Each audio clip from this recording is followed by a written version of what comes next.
Bonjour mes filles, ça va? On peut commencer. Et alors, on va parler des monuments historiques de la Grande Guerre patriotique de notre pays, qui sont très importants et très intéressants. Et pour commencer, je vais aussi. On voit la présentation. Vous voyez ce que nous Oui. disent les monuments de la Grande Guerre patriotique. C'est la première. Oui. Très bien, ma fille. Alors, on peut commencer. On est prêt.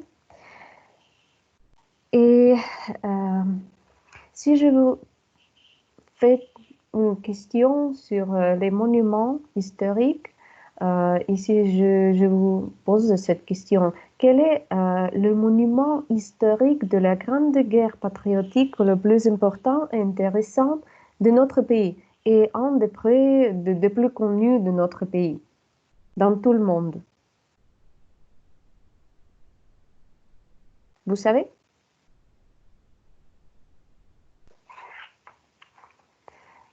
Alors, l'une des sculptures soviétiques les plus célèbres et les plus emblématiques, la mère patrie appelle. Ici, sur cette diapositive, vous pouvez la voir au centre, qui est installée à Volgograd sur Mamaev Kurgan et est la deuxième partie d'un complexe qui se compose de trois éléments à la fois. Ce triptyque des monuments, on appelle le triptyque une œuvre d'art composée de trois parties et réunie par une idée commune. Ce triptyque que vous voyez comprend également des monuments comme de l'arrière au front, qui est installé à Magnitogorsk, et Soldats libérateurs, situé dans le parc Treptower à Berlin. Les trois sculptures sont unies par un élément connu. Et qu'est-ce que c'est cet élément qui unit les trois parties, le triptyque, les trois monuments? Vous savez?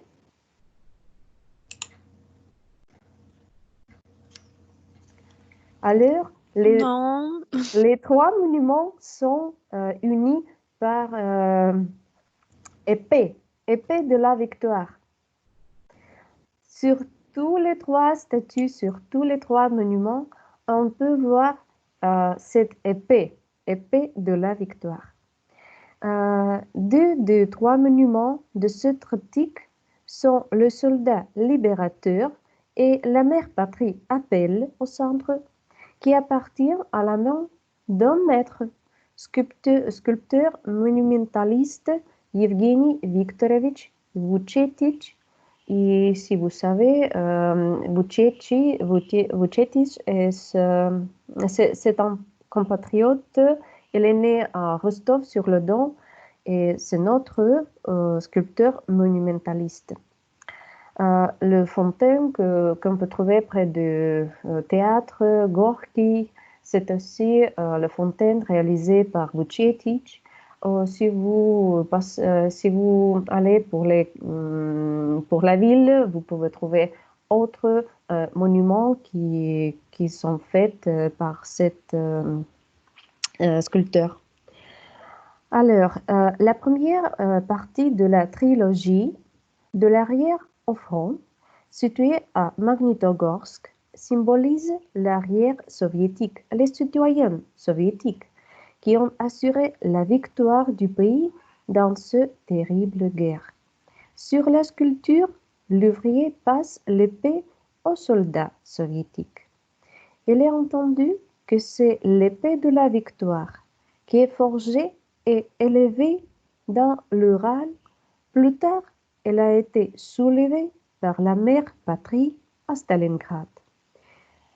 C'est une ville dans laquelle il y a eu un tournant radical dans la guerre et l'Allemagne hitlérienne a subi l'une de ses défaites les plus importantes.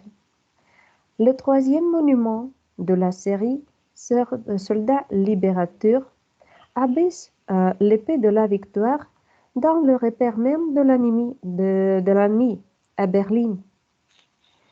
Les auteurs du monument de l'arrière au front étaient le sculpteur Lev Golovnitsky et l'architecte Yakov Belopolsky. Pour créer le monument, deux matériaux principaux ont été utilisés, le granit et le bronze.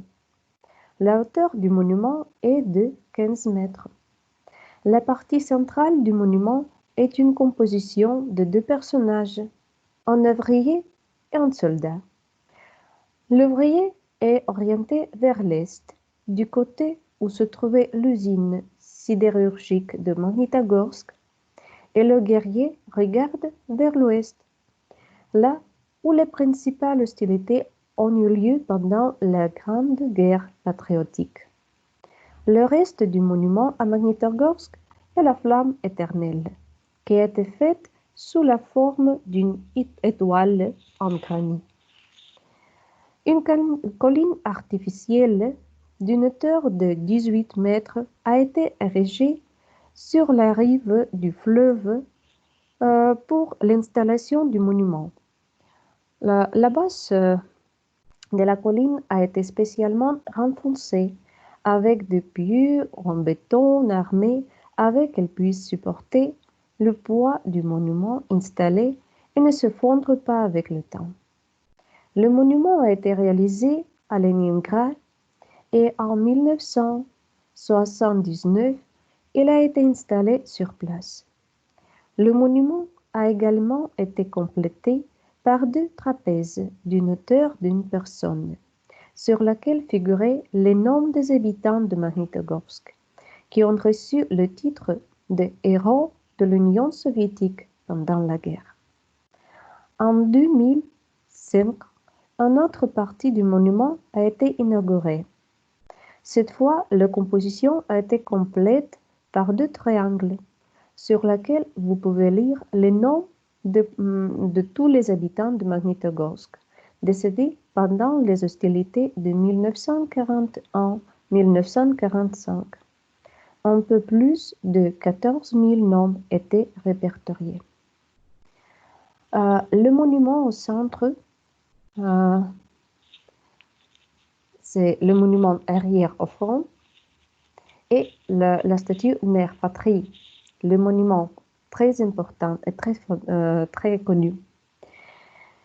Ce monument est situé dans la ville de Volgograd et c'est le centre de composition de l'ensemble des monuments aux héros de la bataille de Stalingrad, qui est situé sur Mamaev-Kurgan, la colline Mamaev-Kurgan.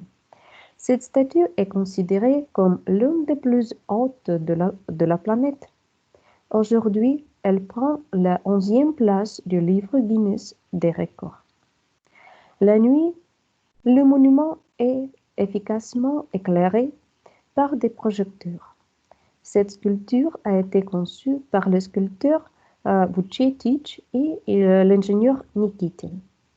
La sculpture sur le Mamaev-Kurgan est une figure d'une femme qui se tient avec son épée levée.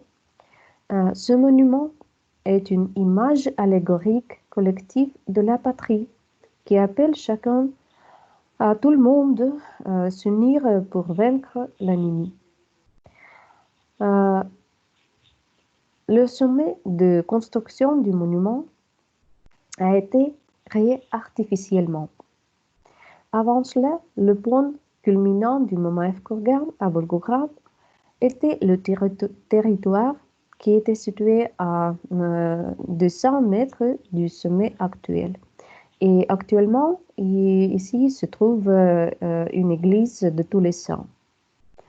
La création du monument à Volgograd, sans tenir compte du piédestal, a nécessité 2400 tonnes de structures métalliques et 550 000 tonnes de béton. Dans le même temps, la hauteur totale de la composition sculpturale était de 85 mètres. Selon d'autres sources de 97 mètres.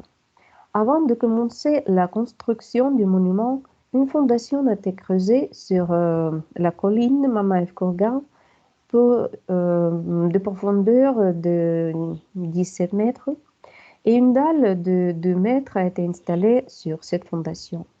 La hauteur de la statue de 8000 tonnes était de 52 mètres. Afin de fournir la rigidité nécessaire au cadre de la statue, 99 câbles métalliques ont été utilisés, qui sont en tension constante. L'épaisseur des murs du monument en béton armé ne dépasse pas 30 cm.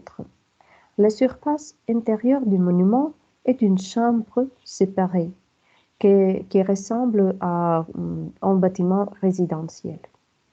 Initialement, l'épée de 33 mètres, qui pesait 14 tonnes, était en acier inoxydable dans une coque en titane. Mais l'énorme taille de la statue a conduit à une forte oscillation de l'épée, ce qui était particulièrement visible par le temps venteux. À la suite de ces effets, la structure s'est progressivement déformée et le fait de revêtements en titane ont commencé à se déplacer et lorsque la structure a basculé, le rocher métallique désagréable est apparu.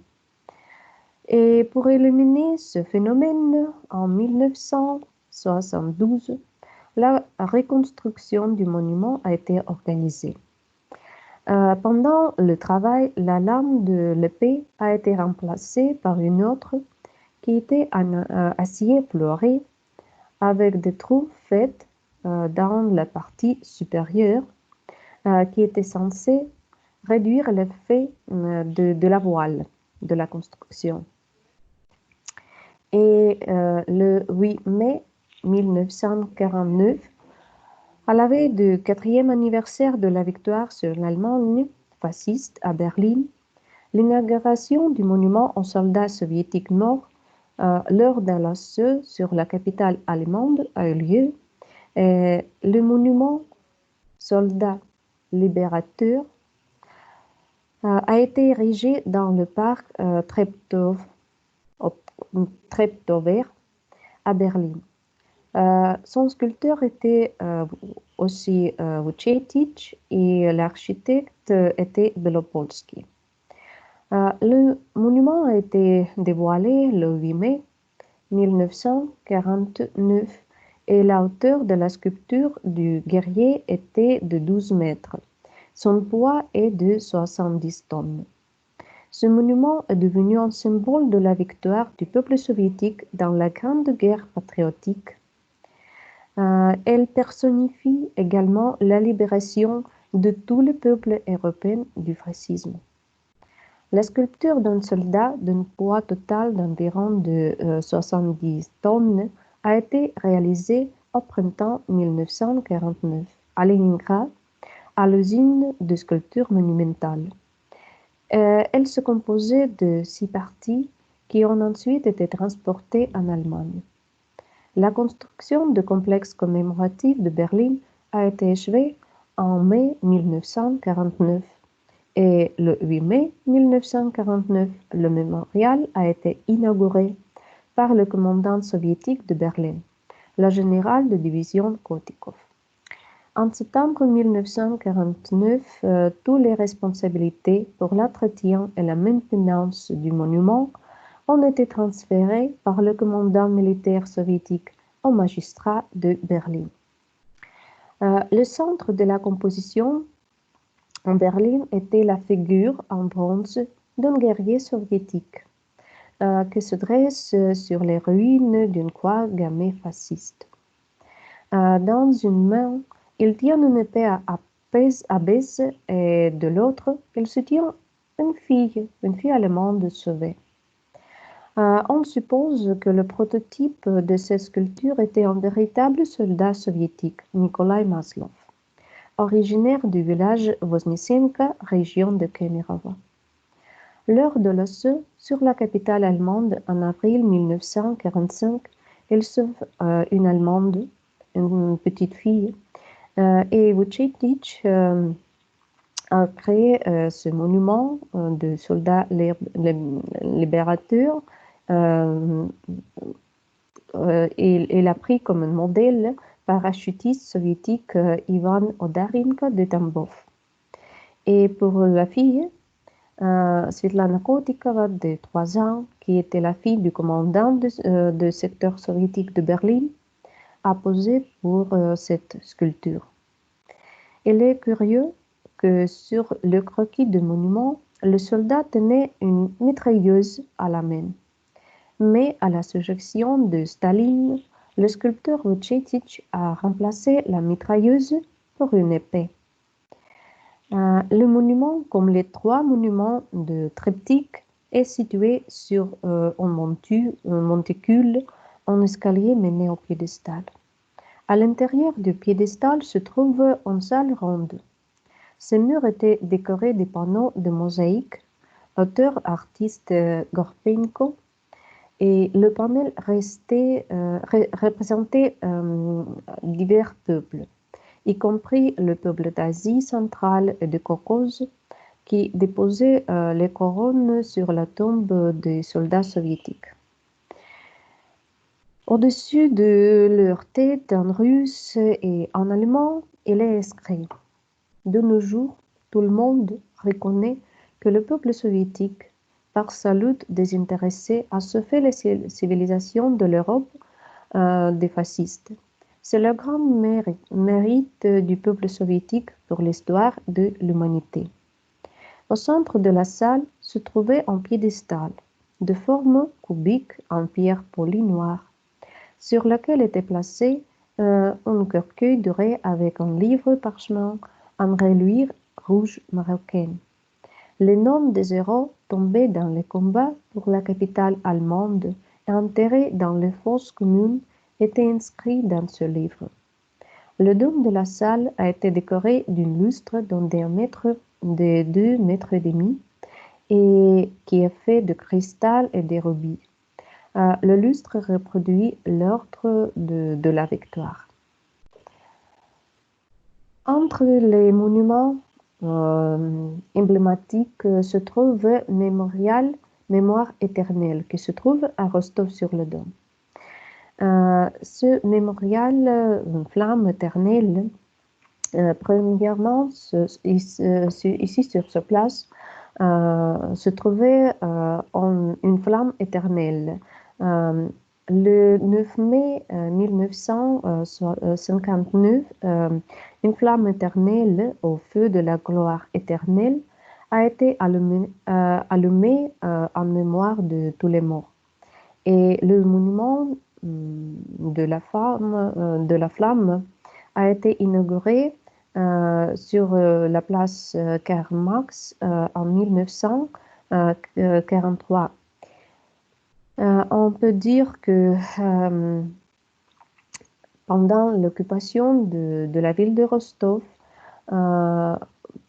beaucoup de personnes ont été tuées et au-dessus de cette mémorial sont enterrées plus de 300 personnes soviétiques.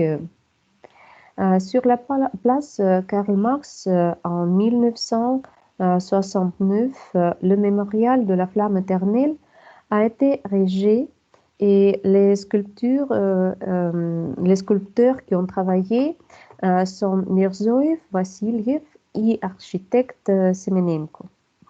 Au fond, une stèle horizontale en béton en forme de demi-anneau symbolise une vie incomplète de personnes qui sont mortes pendant la guerre. Sur celle-ci est une image en cuivre de la mère patrie, un dûle pour les fils qui ont donné leur vie pour la liberté et l'indépendance de son patrie. Au pied de la stèle, la flamme éternelle brûle, encadrée par une étoile à 5 branches. À proximité se trouve un cimetière fraternel où se sont enterrés les soldats soviétiques et les habitants de la ville, qui ont été torturés par les invaseurs nazis, qui sont environ 2000 personnes qui ont été tuées dans les batailles pour la libération de Rostov-sur-le-Don. Leurs noms sont gravés sur 4 pierres tombales en marbre noir. En 1975, à l'occasion de l'anniversaire du jour de la victoire, un poste honorifique numéro 1 a été créé à la flamme éternelle. Les meilleurs élèves de l'école de cette partie de la ville ont été les premiers qui ont occupé ce poste. Aujourd'hui, la garde d'honneur est exposée lors de tous les fêtes importantes de la Russie, le jour de la victoire, le jour des défenseurs de la patrie, les jours mémorables en Russie. En vacances, le mémorial devient le centre de divers événements avec la participation des dirigeants du district fédéral du Sud, de la région de Rostov, du district militaire de Caucase du Nord, de la ville de Rostov-sur-le-Don, ainsi que de nombreux représentants, combattants et représentants d'autres organisations publiques. Le complexe commémoratif aux soldats pour la libération de la ville des envahisseurs nazis. Le complexe commémoratif de la gloire aux défenseurs et libérateurs de Rostov des invaseurs nazis a été inauguré sur la place du théâtre le 7 mai 1983. Il est immédiatement devenu un monument et l'un des principaux symboles de la ville. Les auteurs du monument étaient les sculpteurs Rukavichnikov et Filipova, ainsi que l'architecte Milovidov. La partie centrale du monument est une stèle de près de 70 mètres en acier inoxydable. Sur celle-ci, une figure de l'ancienne déesse grecque de la victoire Nika, dans une pose avec les mains levées et une pose passionnée de joie, d'espoir. En revanche, en autre partie tournée vers le théâtre académique, se trouve l'ordre de la guerre patriotique de premier degré décerné à la ville, et l'ordre et la figure de la victoire sont tous deux en cuivre, recouverts de feuilles d'œuf sur le dessus. À la base de la stèle se trouve une composition architecturale de reliefs thématiques. Avant, arrière, front, arrière, paix et victoire, en pierre artificielle. Le texte du message de Sovinformbureau sur la libération de Rostov est placé sur le relief central. Les troupes du front sud, sous le commandement du colonel général Malinovski, ont mené des batailles acharnées pour la ville de Rostov-sur-le-Don pendant plusieurs jours. Aujourd'hui, le 14 février, après avoir brisé la résistance tenace de l'ennemi, nos troupes ont capturé la ville de Rostov-sur-le-Don. Autre complexe très important, intéressant dans la ville de Rostov, c'est le complexe commémoratif aux victimes du fascisme, Zmievskaya Balka. Zmievskaya Balka est un endroit à Rostov-sur-le-Don où en août 1942 environ Dans 7000 habitants de Rostov, pour la plupart juifs, ont été tués par une force allemande. Les 5 et 6 août 1942, des prisonniers de guerre soviétiques ont creusé des grandes fossés dans le poutre de Zmievskaya Balka, après quoi ils y ont été abattus. Et le 9 août, un ordre a été émis ordonnant à la population juive de Rostov de se rendre au point de rassemblement pour une réinstallation à 8 heures du matin.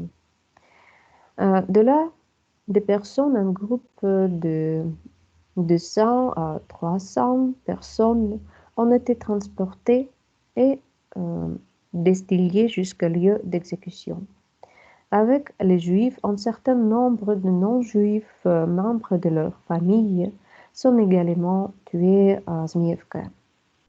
Par la suite, les militants clandestins, les malades menteux, des prisonniers de guerre, etc.,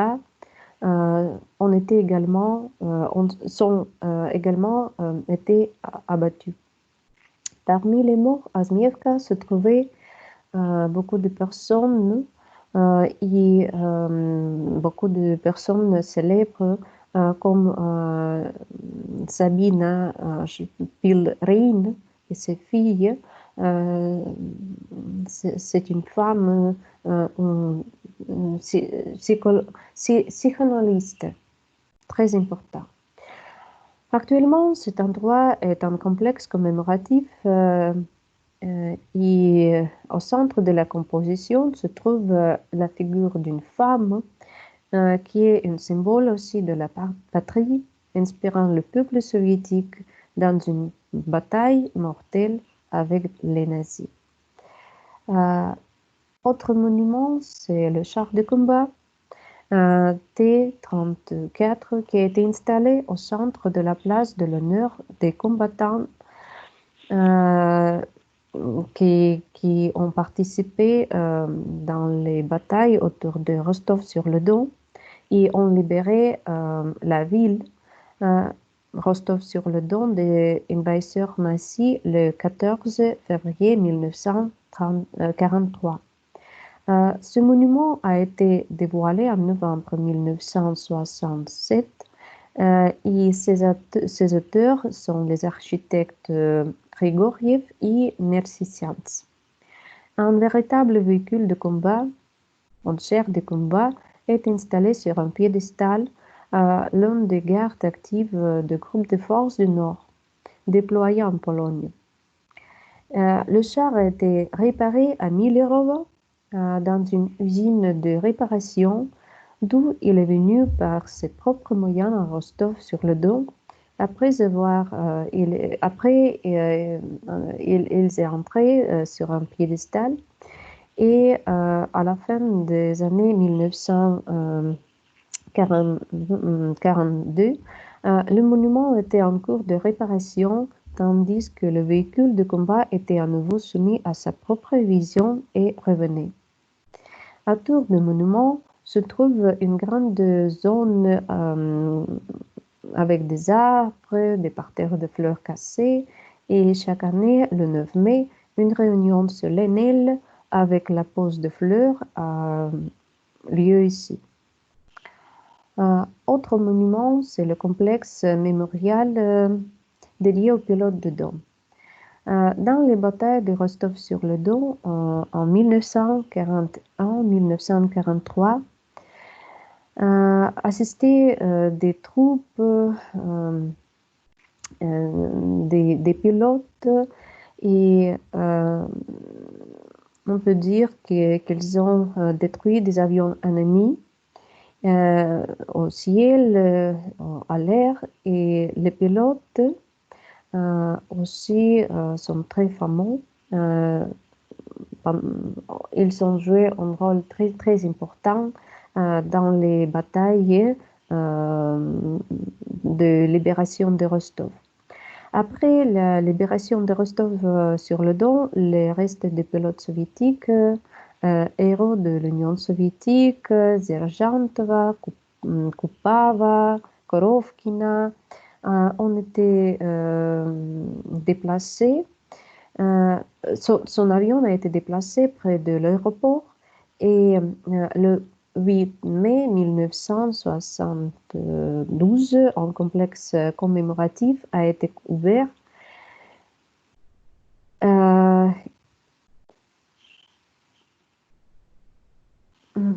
Et après, il y a une fosse commune de citoyens et des pilotes.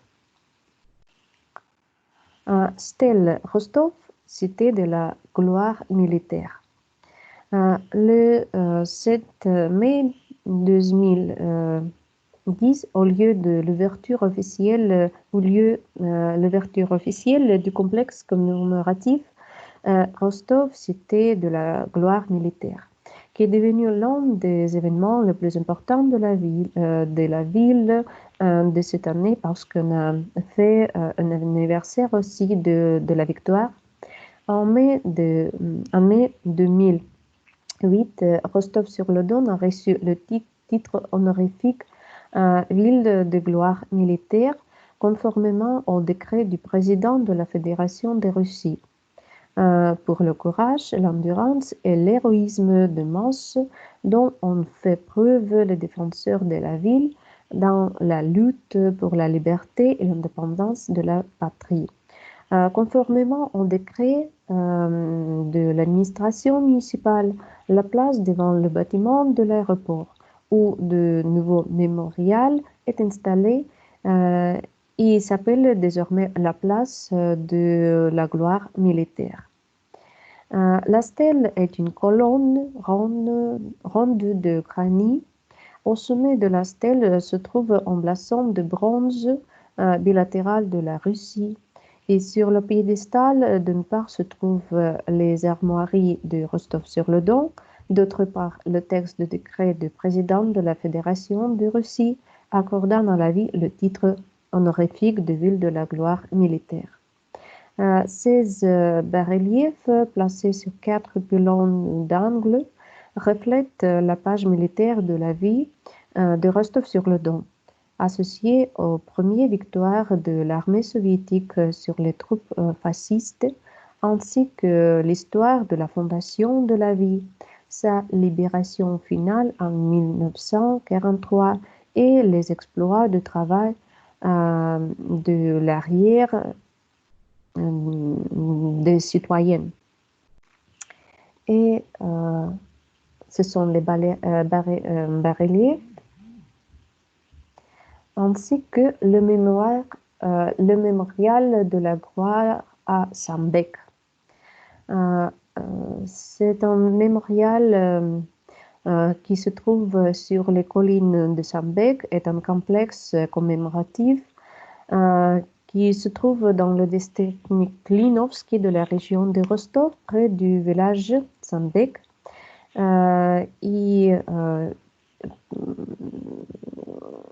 En 1980, en honneur de l'anniversaire de la victoire dans la Grande Guerre patriotique, un magnifique monument a été inauguré sur les collines de Sambec. Ce sont deux murs de béton sur lesquels sont sculptées des figures des soldats combattants sans peur pour leur patrie. Il s'agit de l'œuvre du sculpteur de Bakou, Eldjan Shamilov, et des architectes de Rostov, Vladimir Grigov et ses fils. La délégation azerbaïdjanaise, conduite par Eidar Aliyev, a assisté à la cérémonie d'ouverture du mémorial de la gloire. L'inscription est gravée sur une grande pierre à l'entrée du complexe commémoratif.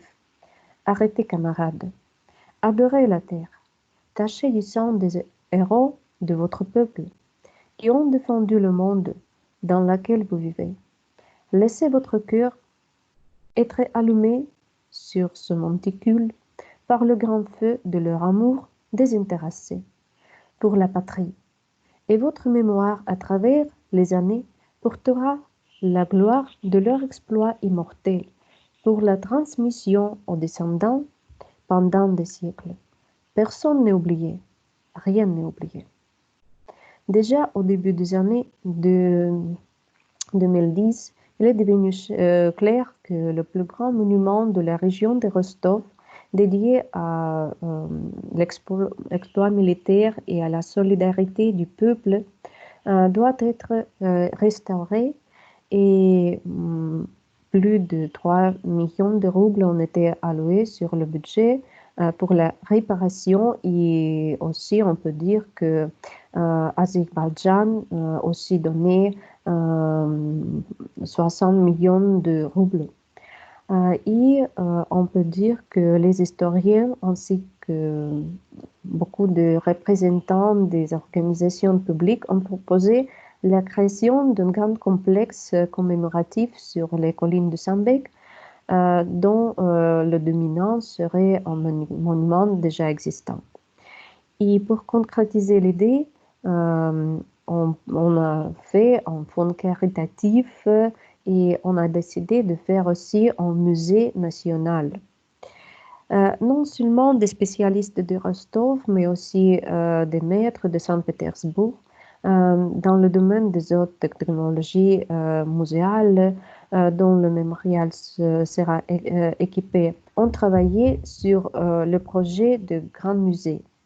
Un musée est un complexe d'exposition, une allée des héros avec un monument aux soldats, une allée de mémoire et le monument de grès, une plateforme interactive avec des tranchées, des pirogues, des matériels militaires ainsi qu'une chapelle apparaîtront sur Sambek, sur les collines de Sambek. Et de l'autre côté du territoire commémoratif, on va créer une zone de loisirs avec un parking, un café, des trains de jeu et autres séances d'entraînement. Les visiteurs de complexe peuvent non seulement se familiariser avec les déroulements de combats près du village de Sambek pendant la guerre, mais aussi se rendre virtuellement dans Rostov en 1941 et entendre la terrible nouvelle de commencement de la guerre. Et on a prévu que l'ouverture du musée historique sur les collines doit être terminée en mai de 2020, mais vous savez que pour le moment, c'est pas possible. Et on peut visiter ce mémorial très grand et monumental dans le village Niklinovski de la région de Rostov, près de Rostov. Aussi, merci pour votre attention. Merci d'être venu.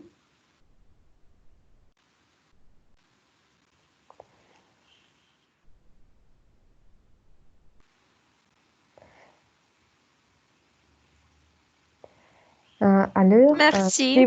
si vous avez quelques questions, si vous pouvez donner quelques informations, je vous remercie. Non? Non, c'était très intéressant et très informatique. Alors, on peut dire que vous pouvez, après voir cette vidéo, cette information, vous pouvez utiliser dans votre procès d'études à l'université. Alors, je peux vous régaler comme un petit régal. Merci pour venir, merci pour regarder, merci pour votre question et votre attention. Merci. Merci beaucoup. Merci à vous.